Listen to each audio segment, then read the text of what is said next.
আজকের আমাদের টপিক হচ্ছে flow through orifice, determination of flow through orifice. আমরা অরিফিসের মধ্যে দিয়ে যে পরিমাণ পানির প্রবাহ হয় সেটাকে মেজার করব। তো সবার আগে জানা লাগবে আসলে অরিফিসটা কি। অরিফিস হচ্ছে এমন একটা ওপেনিং যেটা হতে পারে ট্যাঙ্কের ওয়ালে, হতে পারে রিজার্ভারের ওয়ালে। সেই ওপেনিংটা যেটা দিয়ে হচ্ছে পানিটা বাইরে বের হচ্ছে সেটাই হচ্ছে আমাদের অরিফিস। ঠিক আছে, ধরলাম এটা সেই হচ্ছে আমাদের ট্যাঙ্ক অথবা রিজার্ভার।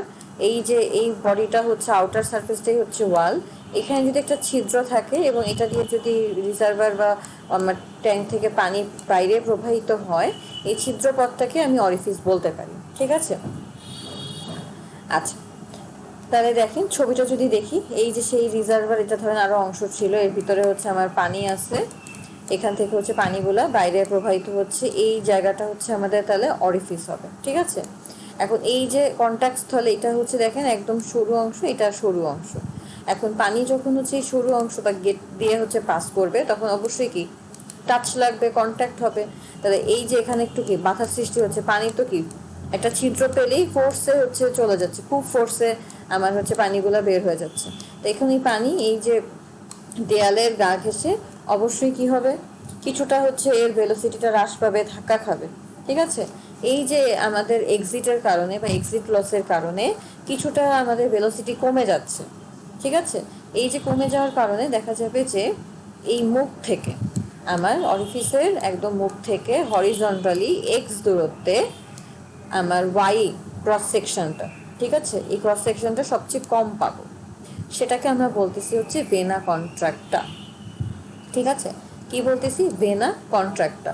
কন্ট্রাক্টাটা ওয়ার্ডটা আসছে কন্ট্রাকশন থেকে, এখানে আমাদের ওয়াই বা হচ্ছে লম্বচ্ছেদটা সবচেয়ে কম। কম হওয়ার কারণ কি, কম হওয়ার কারণ হচ্ছে আমার পানির কণাগুলা ওয়ালের সাথে বাধাপ্রাপ্ত হচ্ছে, এই যে যখন বের হতে যাচ্ছে বাধাপ্রাপ্ত হচ্ছে, বাধাপ্রাপ্ত হওয়ার কারণে ভেলোসিটিটা কমে যাচ্ছে। ঠিক আছে, আমরা সবাই জানি যে পাইপের ভিতর দিয়ে আমাদের কথার কথা কল, পানির যেই ট্যাপগুলো আছে, যদি পানির প্রেশার না থাকে তাহলে একদম সরু হয়ে পানি পড়ে। সেমভাবে এখানে আমাদের ভেলোসিটিটা হচ্ছে কিছুটা হ্রাস পাচ্ছে, বাধাপ্রাপ্ত হচ্ছে, এই জন্য দেখা যাচ্ছে যে এই এক্স দূরত্বে মুখ থেকে হরিজন্টালি এক্স দূরত্বে আমার এই ওয়াই লম্বচ্ছেদটা সবচেয়ে কম। সেটা হচ্ছে আমাদের বলতেছি এই যে ওয়াই লম্বচ্ছেদ যেটা সবচেয়ে কম এক্স দূরত্বে, সেটাকে আমি বলতেছি ভেনা কন্ট্রাক্টটা। এরপরে আবার বেড়ে যাচ্ছে। আচ্ছা, এই বেড়ে যাওয়ার কারণটা কি, পানি তো কনস্ট্যান্টলি পাস হচ্ছে, পাস হওয়ার কারণে এখানকার পানিগুলা তার পিছনের পানি অনু কি করতেছে, সামনে ধাক্কা দিচ্ছে। কথার কথা আমরা লাইন ওয়াইজ চলতেছি, সামনের মানুষ ইয়েটা স্পিডটা কমে গেল, তা সে আস্তে আস্তে যাচ্ছে, তার আস্তে আস্তে গেলে কি হবে, পিছনের যে ঘনাগুলা সেগুলা তো আস্তে আস্তে যাচ্ছে না, সে ধাক্কা দিবে। ঠিক আছে, ধাক্কা দেওয়ার কারণে সামনের যে কণাটা সেটা আবার স্পিড বেড়ে যাবে, স্পিড বেড়ে যাওয়ার কারণে সে আবার হচ্ছে খুব দ্রুত ছুটে চলবে এবং এর এখানে আরো হচ্ছে আমার কি হবে, লম্বচ্ছেদটা আস্তে আস্তে বেড়ে যাবে, বা আমার হচ্ছে ভার্টিক্যাল যে ক্রস সেকশনটা সেটা আবার ছড়ায় যাচ্ছে বা ডিসপার্স বেশি হচ্ছে বা ডাইভারজেন্সটা বেশি হচ্ছে। ঠিক আছে, যেইখানে সর্বনিম্ন হচ্ছে আমার এই আমি ভার্টিক্যাল ক্রস সেকশনটা পাবো স্ট্রিম লাইনের, সেটাই হচ্ছে স্ট্রিম লাইন, হচ্ছে পানির প্রবাহের যে রাস্তা। আমার হচ্ছে ভার্টিক্যালি যেইখানে আমরা স্ট্রিম লাইনটা সবচেয়ে সরু পাবো বা হচ্ছে হাইট কম পাবো, সেটাই হচ্ছে ভেনা কন্ট্রাক্টটা। অনেক সময় কোয়েশ্চেনে আসে ভেনা কন্ট্রাক্টটা কি, সেটা ভাইবা হোক, সেটা হচ্ছে আপনাদের কুইজ হোক, এই জিনিসটা কিন্তু গুরুত্বপূর্ণ। স্ট্রিম লাইন হচ্ছে পানির প্রবাহ যেই হচ্ছে প্রবাহ পথটা, সেটাই হচ্ছে আমাদের স্ট্রিম লাইন। আর অরিফিস হচ্ছে আমাদের যে কোনো ট্যাঙ্ক হতে পারে, রিজার্ভার, যে কোনো কিছুর হচ্ছে ওপেনিং, ঠিক আছে, বা ছিদ্রপথ। এখানে কিছু ডেফিনেশন আছে, সেটা হচ্ছে কোএফিসিয়েন্ট অফ কন্ট্রাকশন। ঠিক আছে, কোএফিসিয়েন্ট অফ কন্ট্রাকশন আসলে কি, আচ্ছা কোএফিসিয়েন্ট অফ কন্ট্রাকশন হচ্ছে দুইটার রেশিও।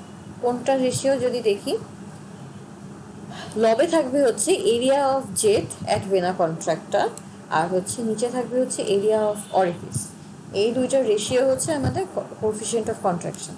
জেট হচ্ছে আমাদের সেই স্ট্রিম লাইন অথবা পানির প্রবাহ, সেটাকে আমরা বলি হচ্ছে জেট। তাহলে আমাদের উপরে থাকবে ভেনা কন্ট্রাক্টার ভিতরে এরিয়া, মানে vena contracta area divided by হচ্ছে অরিফিসের এরিয়া। যদি একটু ছবিতে দেখি, একটু কালার দিয়ে আমি যদি বুঝাই, vena contracta area divided by হচ্ছে অরিফিসের এরিয়া। এই যে এই অংশটা সবুজ কালারের যেটা, এটা হচ্ছে আমাদের সেই ভেনা কন্ট্রাক্টার এক্স ওয়াই এর যেই হচ্ছে কোঅর্ডিনেট, সেখান থেকে আমি এরিয়া বের করব। এই সবুজ কালার ভেনা কন্ট্রাক্টর এরিয়া হচ্ছে আমার কোথায় থাকবে, লবে থাকবে। আর হরে থাকবে হচ্ছে আমার অরিফিসের এরিয়া। অরিফিসের এরিয়া হচ্ছে এই যে এই অংশটা, যতটুকু অংশ হচ্ছে মুখটা খোলা সেটা হচ্ছে আমাদের অরিফিসের অংশ, ঠিক আছে, এই খয়েরি কালারের। তাহলে এই দুইটা যদি আমি রেশিও করি তাহলে সেটা হবে হচ্ছে কোএফিসিয়েন্ট অফ কন্ট্রাকশন। এরপরে হচ্ছে দেখেন কোএফিসিয়েন্ট অফ ভেলোসিটি। এটা কিসের কিসের অনুপাত? আমার কোএফিসিয়েন্ট অফ ভেলোসিটি হচ্ছে অ্যাকচুয়াল ভেলোসিটি আর থিওরিটিক্যাল ভেলোসিটি, এই দুইটার যদি আমি রেশিও করি, অ্যাকচুয়াল ভেলোসিটি আর থিওরিটিক্যাল ভেলোসিটি, সেটা হচ্ছে কোএফিসিয়েন্ট অফ ভেলোসিটি। আর কোএফিসিয়েন্ট অফ ডিসচার্জ কি? অ্যাকচুয়াল ডিসচার্জ বাই হচ্ছে থিওরিটিক্যাল ডিসচার্জ, ঠিক আছে। কোএফিসিয়েন্ট অফ কন্ট্রাকশনকে আমরা সিসি দ্বারা প্রকাশ করি, কোএফিসিয়েন্ট অফ ভেলোসিটিকে সিভি দ্বারা, আর কোএফিসিয়েন্ট অফ ডিসচার্জকে সিডি দ্বারা। সিভি হচ্ছে আমার অ্যাকচুয়াল ভেলোসিটি ভিএ বাই হচ্ছে ভিটি, থিওরিটিক্যাল ভেলোসিটি। আর এটা সিডি বা হচ্ছে কোএফিসিয়েন্ট অফ ডিসচার্জ হচ্ছে QA, actual discharge divided by theoretical ডিসচার্জের রেশিও। আর সিসি হচ্ছে আমার area of vena contracta AB divided by হচ্ছে এরিয়া অফ অরিফিস এ। আচ্ছা, এখন দেখেন আমরা হচ্ছে এই যে সিভি বা হচ্ছে সিডি এগুলাকে বের করব, এটাই আসলে মেইন কাজ। এই সিভি সিডি দিয়ে হচ্ছে আমি আসলে ফ্লোটাও বের করতে পারবো। তাহলে আমরা হচ্ছে ফিজিক্সের সূত্র দিয়ে বা সায়েন্সের সূত্র দিয়ে আমরা জানি যে দূরত্ব এস ইকুয়ালস টু আমরা কি জানি, u t plus half v t square, এটা একটা জানি সূত্র। আরেকটা জানি কি, s equals to u square plus 2as। এরকম বিভিন্ন হচ্ছে আমরা সূত্র জানি। এরকম আরেকটা সূত্র হচ্ছে H equals to U plus U square plus হচ্ছে V square divided by 2gh বা 2g। এখানে হচ্ছে ইউ বা আদিবেগ হচ্ছে আমি 0 ধরতেছি, সেখান থেকে আমি ভি পাচ্ছি √2gh, ঠিক আছে। এটাই হচ্ছে আমাদের থিওরিটিক্যাল ভেলোসিটি, কারণ এটা সূত্রের মাধ্যমে আমি পাচ্ছি, ফিজিক্সের সূত্রের মাধ্যমে, ঠিক আছে। তাহলে এখানে যদি একটু দেখি, সরি এই সূত্রটা আসলে এরকম ছিল আপনাদের,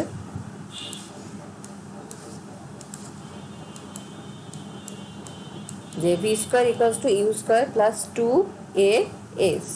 এখন হচ্ছে এই এসটাই হচ্ছে আমার এইচে যদি যায় তাহলে আমি ইউ এখানে 0, তাহলে আমি এইচ পাচ্ছি হচ্ছে V square divided by 2g, ঠিক আছে। সেখান থেকে ভি পাচ্ছি হচ্ছে √2gh। এই সূত্রটা মাথায় রাখবো যে ভিটি ইকুয়ালস টু হচ্ছে √2gh। তাহলে কিউটি কি হবে, কিউটি হচ্ছে এরিয়া ইন্টু হচ্ছে ভিটি, যেহেতু হচ্ছে আমার টি মানে হচ্ছে এক ডিসচার্জ, কিউ হচ্ছে ডিসচার্জ, তাহলে কিউটি থিওরিটিক্যাল ডিসচার্জ হচ্ছে এরিয়া ইন্টু ভেলোসিটি। আমরা এটা কন্টিনিউটি ইকুয়েশন দিয়ে জানি যে কিউ ইকুয়ালস টু এবি, সেখান থেকে আমরা বলতেছি যে QT equals to A into VT. VT আমরা জানি কত, এরিয়া হচ্ছে আমার অরিফিসের এরিয়া, আর ভিটি হচ্ছে √2gh, ঠিক আছে। তাহলে দেখেন এই যে সেখান থেকে আমি কিউটি পেলাম। এখন আমার লাগবে কি, সিডি। সিডি হচ্ছে Q A by Q T. Q এটা এখানে আমি সিডিটা বের করব, কিউটি আমি জানি 4.3 দিয়ে, আর কিউ এ হচ্ছে আমাদের সবসময় ভলিউম বাই টাইম। এটা যদি করি তাহলে আমি কিউ এ পাবো বা অ্যাকচুয়াল ডিসচার্জ পাবো, ঠিক আছে। আমার যে পানির ভলিউম আছে সেটাকে টাইম দিয়ে ভাগ করলে আমি কিউ এ পাবো, কিউটি পাচ্ছি হচ্ছে এই সূত্র দিয়ে, তাহলে আমি সিডি পেয়ে যাব। তাহলে একটা জিনিস বের করা হয়ে গেল, সিডি। এখন আমার আরেকটা কি লাগবে, আরেকটা আমার লাগবে হচ্ছে সিভি, কোএফিসিয়েন্ট অফ ভেলোসিটি। সেটা আমরা কিভাবে বের করবো, এই যে সামনে আমরা দেখব। সিভি সূত্রটা যদি আমি একটু বলি, সি ইন্টু ভি মানে সিভি, সেটা হচ্ছে ভিএ বাই হচ্ছে ভিটি। ভিটি আমরা একটু আগে বের করলাম, ভিটি কি ছিল আমার, ভিটি ইকুয়ালস টু ছিল √2gh। এখন আমার শুধুমাত্র ভিএ বের করা লাগবে। ভি এর সূত্র হচ্ছে এইটা, এই সূত্রটাই জাস্ট মনে রাখা লাগবে যে VA equals to √gx² by 2y। এখানে এক্স আর ওয়াই হচ্ছে আমার সেই ভেনা কন্ট্রাক্টার কোঅর্ডিনেট।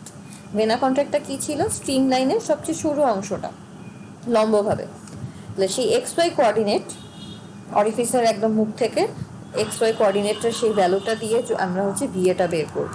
তাহলে আমাদের মনে রাখা লাগবে এই 4.8 ইকুয়েশনটা, যে VA equals to √GX² divided by 2y। VT তো আমি জানি √2GH। এই দুটো জিনিস যদি বসাই, আমার জাস্ট সিভি মনে রাখবো যে সিভি ইকুয়ালস টু হচ্ছে VA বাই ভিটি, জাস্ট এইখানে বসাই দিব, আর কিছুই না। আমার কিন্তু সূত্র মনে রাখা লাগবে না, আমি জাস্ট VA মনে রাখবো, আমি ভিটি মনে রাখবো, আর মনে রাখবো কি সিভি হচ্ছে এই দুইটার রেশিও। তাহলে আমাদের এইটা আর মনে রাখা লাগবে না, আমরা বের করে ফেলতে পারবো। তাহলে আমাদের সিবি হয়ে গেল, আমাদের হচ্ছে সিবি হয়ে গেল, ঠিক আছে, coefficient of velocity, coefficient of discharge. আরেকটা জিনিস বের করতে বলে হেড লস। হেড লসের সূত্র দেখেন, HL equals to 1 - CV² into হচ্ছে এইচ। এই এইচটা কি ছিল, ইনিশিয়াল আর ফাইনাল পানির যে রিডিংটা, ইনিশিয়াল পয়েন্ট গেজ আর ফাইনাল পয়েন্ট গেজ রিডিংয়ের যে ডিফারেন্স, সেটাই হচ্ছে এইচ।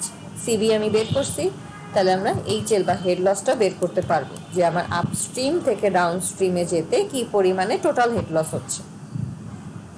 আচ্ছা, আমরা সবগুলো সংজ্ঞা পড়ে ফেলছি। আরেকটা জিনিসের বাকি আছে, সেটা হচ্ছে সিসি। এই যে দেখেন, area of jet at vena contracta divided by হচ্ছে এরিয়া অফ অরিফিস। এইটা আমরা বের করতে পারি, এটা ডিরেক্টলি বের করা যায় না, কারণ অরিফিস অথবা জেটের আমরা এরিয়া এভাবে বের করতে পারি না। এটা একটা রিলেশনশিপ দিয়ে বের করি। সেই রিলেশনশিপটা হচ্ছে এই যে সিডি ইকুয়ালস টু, সিডি আমি বের করছি, সিভি ইন্টু হচ্ছে সিসি। এখান থেকে আমরা সিসিটা বের করে ফেলবো, কারণ আমি সিডি জানি, আমি সিবি জানি, সেখান থেকে আমি সিসিটাও বের করে ফেলতে পারবো। আচ্ছা, এখন এই এক্সপেরিমেন্টের যদি স্কোপটা বলি, সেটা হচ্ছে আমরা রিজার্ভারে কি পরিমাণ ফ্লো হচ্ছে সেটা বের করতে পারবো। আর নর্মালি অরিফিসটা হচ্ছে আমাদের যে কোনো ইঞ্জিনিয়ারিং হাইড্রোলিক স্ট্রাকচার ডিজাইনের সময় মিটার হিসেবে কাজ করে, ঠিক আছে, যে কি পরিমাণ পানি পাস হচ্ছে সেটা হিসেবে কাজ করে। এর জন্য আমাদের আসলে অরিফিসের ফ্লোটা জানাই লাগে। এখানে কিছু অবজেক্টিভ আছে, যে আমাদের অরিফিসের মাধ্যমে আমরা সিডি বের করব, অরিফিসের সিডি। তারপর হচ্ছে QA ভার্সেস এইচ, এটা লগ পেপারে বের করে সেখান থেকে আমি এক্সপোনেন্টের ভ্যালুটা বের করব, সিডির ভ্যালুটা বের করব, ঠিক আছে। আরও কি হেড লসের ক্যালকুলেশন, সিবি ক্যালকুলেশন, এটা করব। মেনলি এখানে দুইটা আমরা গ্রাফ আঁকবো। সেই গ্রাফ হচ্ছে লগ হবে অবশ্যই, লগ গ্রাফ পেপার। এক সাইডে হচ্ছে আমাদের QA থাকবে, আর সাইডে হচ্ছে এইচ থাকবে, আমরা তারপর প্লট করব, ঠিক আছে। ধরেন হচ্ছে এক্স এক্সিসে আমার এইচ থাকবে আর ওয়াইতে হচ্ছে QA থাকবে। প্লট করে আমি সেখান থেকে ঢাল বা এনের ভ্যালু বের করব, সেখান থেকে আমি এক্সপোনেন্ট পাবো। এটা আমরা হচ্ছে পরের দিন ক্লাসে দেখাবো।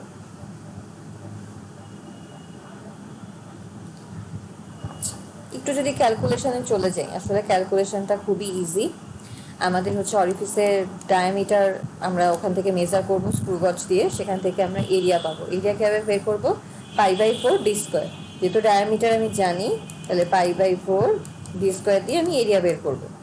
আর আমরা কি নিব, পানির কোয়ান্টিটি বা কিউ এর ভ্যালু নিব, টাইম নিব, ঠিক আছে। সেখান থেকে হচ্ছে আমি QA ভলিউমেট্রিক ফ্লো রেট সেটা বের করব।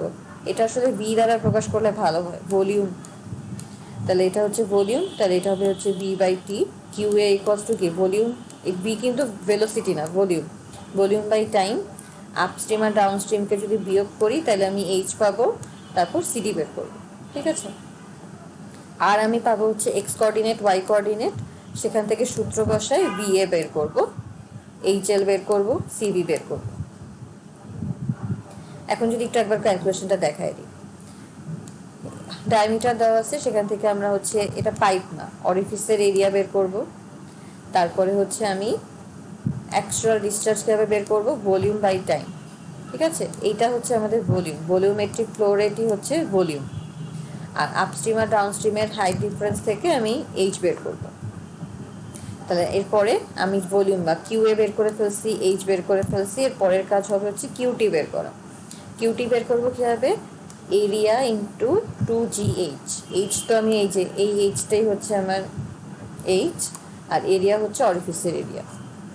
তারপরে আমি সিডি বের করব। সিডি বের করার জন্য হচ্ছে এই যে অ্যাকচুয়াল আর থিওরিটিক্যাল ডিসচার্জের রেশিও, এটা দিয়ে হচ্ছে আমি সিডি বের করব। এরপরে আমার লাগবে হচ্ছে সিবি। সিবি বের করার জন্য আমার কী লাগবে, VA। এই কোঅর্ডিনেট দিয়ে এক্স ওয়াই কোঅর্ডিনেট দিয়ে আমি হচ্ছে ভি এ বের করে ফেলবো, তারপর ভি এ বাই ভিটি করে আমি হচ্ছে সিবি বের করবো। তারপরে আমার হচ্ছে হেড লস বের করা লাগবে। হেড লসের সূত্র হচ্ছে 1 minus CV square into H. H হচ্ছে সেই যে আপস্ট্রিম আর ডাউনস্ট্রিমের যেই ডিফারেন্স, হেড ডিফারেন্স, সেটা দিয়ে আমি এইচএল বের করব। অনেক সময় কোয়েশ্চেনে আরেকটা জিনিস বের করতে বলে, সেটা হচ্ছে সিসি। ঠিক আছে, তখন ওই যে আমাদের যে রিলেশনশিপটা ছিল সামনে, কোন রিলেশনশিপ, যে CD equals to CV into CC, সেখান থেকে আমি সিসিটাও বের করব। তাহলে আমাদের সিসিটা আসলে কি হবে, সিডি ডিভাইডেড বাই সিবি, এই দুইটা জিনিসের রেশিও করে আমি সিসিটা বের করে ফেলবো। এইটুকুই হয়ে গেল আমাদের ক্যালকুলেশনের কাজ, কুইজে হোক ডাটা শিটে হোক। এরপর আমাদের গ্রাফ আঁকা লাগবে, অবশ্যই লগ লগ গ্রাফ পেপার। একটা হচ্ছে কিউএ ভার্সেস এইচ আর একটা হচ্ছে বিএ ভার্সেস এইচ। ঠিক আছে, আমরা হচ্ছে কিউএ ভার্সেস এইচ এখান থেকে স্লোপটা বের করব। একটা জিনিস দেখাবো স্লোপের, এইটা বাকিটা আপনারা পারবেনই আশা করা যাচ্ছে। এটা হচ্ছে আমরা ক্লাসে হচ্ছে দেখাবো। ঠিক আছে, এটা আসলে কিভাবে হয় ক্লাসে দেখাই দিব আপনাদের। তারপরে যদি একটু আপনাদের ব্যাখ্যা দেখায় দিই, রেজাল্টগুলো হচ্ছে লিখবো, সিডির ভ্যালু, সিবির ভ্যালু, তারপর হচ্ছে হেড লসের ভ্যালু, আর হচ্ছে ডিসকাশনের কিছু কোশ্চেন আছে ক্লু হিসেবে, এই কোশ্চেনগুলোকে আমরা ফুলফিল করব। আচ্ছা, এখন আমরা ডিসকাশনের একটা কোশ্চেন আছে যে রেজাল্ট কারেক্ট কিনা, এইটা বোঝার জন্যই আসলে আমার গ্রাফটা দরকার।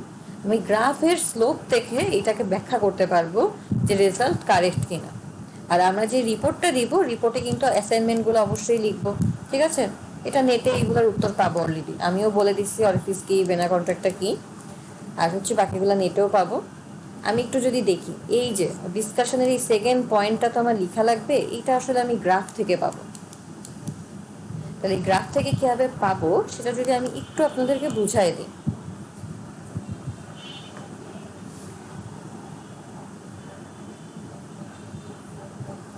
আচ্ছা, আমরা সূত্রে চলে যাই সবার আগে।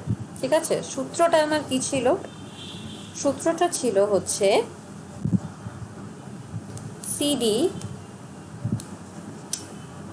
যেখানে আগে CD coefficient of discharge equals to Q A by Q T, তাই তো। এখন আমরা কিউটিকে কি লিখতে পারি, যে Q A by area into root over 2GH, এটা লিখতে পারি। আচ্ছা, এটা যদি লিখতে পারি, এখন এটাকে আমি জাস্ট বজ্র গুণন করব। ঠিক আছে, বা আর গুণন করব। তাহলে এই একটা জিনিস, কিউ এটাকে আমি লেফট সাইডে আনবো, বাকি সবগুলোকে রাইট সাইডে আনবো। সেটা কি, সিডি ইন্টু হচ্ছে এরিয়া ইন্টু হচ্ছে রুট ওভার 2GH। আচ্ছা, এখন যদি দেখি আমার রাইট সাইডে সিডি একটা কোএফিসিয়েন্ট, এটা একটা ভ্যালু পাবো আমি। এরিয়া অফ অরিফিস, এটা তো এক একটা অরিফিসের ছিদ্র অনুযায়ী এরিয়াও একটা হবে। জি হচ্ছে অভিকর্ষ ত্বরণ। তাহলে এই সবগুলাকে আমি একটা কনস্ট্যান্ট কে ধরলাম। ঠিক আছে, তাহলে আর কি থাকে, আমার থাকে হচ্ছে রুট ওভার এইচ। আমি বাকি সবগুলাকে হচ্ছে যদি কনস্ট্যান্ট ধরি কে, তাহলে শুধু এইচটাকে আলাদা করলাম, তাহলে আসলো কি, কিউ এ ইকুয়ালস টু হচ্ছে কে ইন্টু রুট ওভার এইচ। এখন আমি এই ইকুয়েশনে, এটা 1 নাম্বার দিলাম ইকুয়েশন, এটাকে আমি লগ নিব দুই সাইডেই। যেহেতু কি বললাম, আমি লগ লগ গ্রাফ পেপার আঁকবো, তাহলে আমি বোথ সাইডে লগ নিব। ঠিক আছে, তাহলে বোথ সাইডে আমি লগ নিলাম।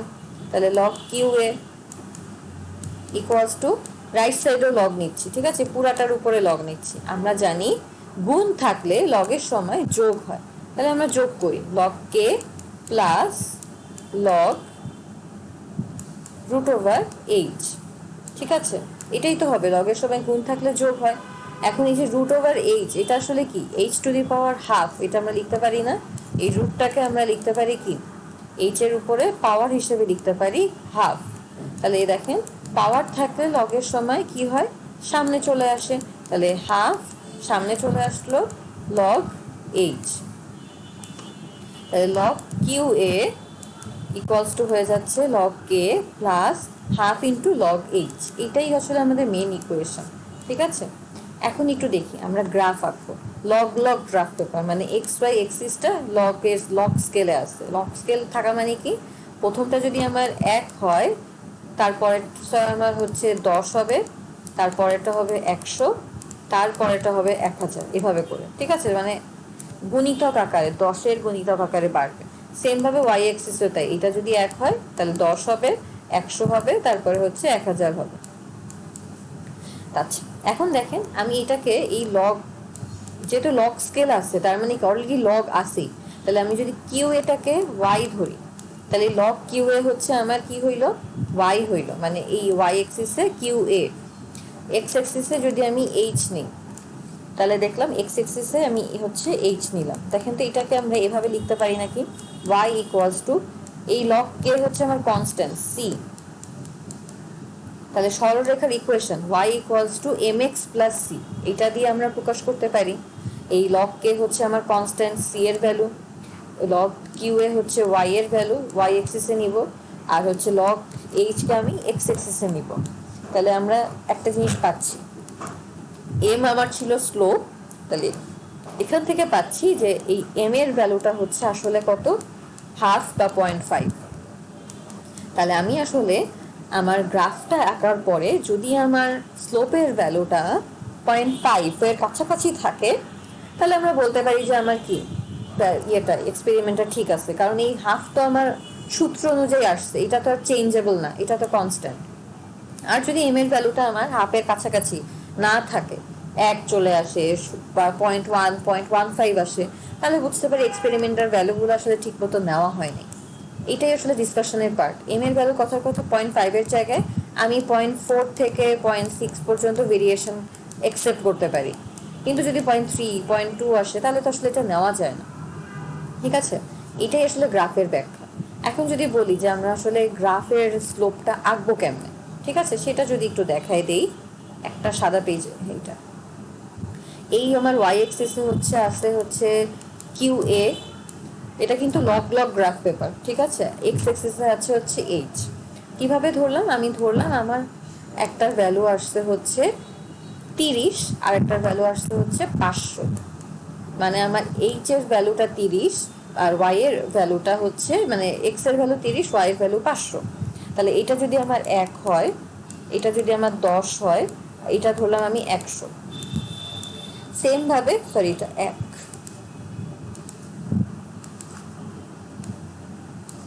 সেম ভাবে যদি এক্স এক্সিস হয়ে গেল, ওয়াই এক্সিসে যদি ধরি, এটা হচ্ছে আমার 10, এইটা হচ্ছে আমার 100, আর এইটা হচ্ছে আমার 1000। তাইলে আমার 30 আর 500 এই ভ্যালুটা কোথায় থাকবে যদি একটু দেখি, 30 ভ্যালুটা এখানে থাকবে ধরলাম, আর 500 ভ্যালুটা মাঝামাঝি থাকবে, তাহলে এরকম একটা পয়েন্ট পাবো। ঠিক আছে, গ্রাফে সেম ভাবে এরকম আরো অনেকগুলো পয়েন্ট নিয়ে আমি একটা সরলরেখা আঁকলাম। ঠিক আছে, সরলরেখা আঁকা হয়ে গেল। এখন এই সরলরেখার যেই পয়েন্টগুলো, গ্রাফে তো অনেক কি থাকে আমার হচ্ছে কোঅর্ডিনেট থাকে, ঠিক আছে, এরকম জালিকাকার থাকে। তাহলে এই জালির সাথে যেই গ্রাফের যে সরলরেখাটা আমি লম্বা করে দাগ টানার কারণে মিলে যাবে একদম হুবহু, যেখানে ক্রস করবে, কথার কথা এখানে হুবহু ক্রস করলো, এখানে হুবহু ক্রস করলো, তাহলে এইটা হবে হচ্ছে আমার x1 y1, এই পয়েন্টটা হবে হচ্ছে x2 y2। তাহলে দুইটা পয়েন্ট আমি পেয়ে গেলাম। এখন আমি ঢাল আঁকবো। সেই ঢালের সূত্র কি, m ইকুয়ালস টু, আমি কিন্তু যখন পয়েন্ট বসাইছি লগ নেই নাই, কারণ অলরেডি এটা গ্রাফটা লগ স্কেলেই ছিল, কিন্তু আমি এখন স্লোপ যখন ক্যালকুলেশন করব, এখন তো আমি ক্যালকুলেটারে কাজ করতেছি, আমার তো আর গ্রাফের পেজে নাই। তাহলে এখন স্লোপ যখন নিব, এখন আমার লগ লাগবে। তাহলে আমি এখানে দিব লগ y1 মাইনাস লগ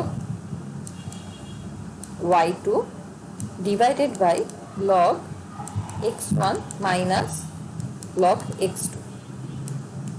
এইভাবে বের করে আমি হচ্ছে স্লোপ বা এম এর ভ্যালুটা বের করব। এটা অবশ্যই 0.5 এর কাছাকাছি হওয়া লাগবে, তাহলে বুঝবো আমার এক্সপেরিমেন্টটা সঠিক। আর যদি না হয়, তাহলে বুঝবো যে এক্সপেরিমেন্টে কোনো একটা ইরর হয়েছে, হতে পারে আমি যখন এরিয়া মাপছি সেটাতে ইরোড থাকতে পারে, যখন আমি ফ্লো মাপছি সেটাতে এরিয়া থাকতে পারে, ইরোড থাকতে পারে, অথবা বিভিন্ন জায়গায় আমার এক্সপেরিমেন্টে ইনস্ট্রুমেন্টাল ইরোড থাকতে পারে, মেজারমেন্ট ইরোড হতে পারে, সেটা বুঝবো।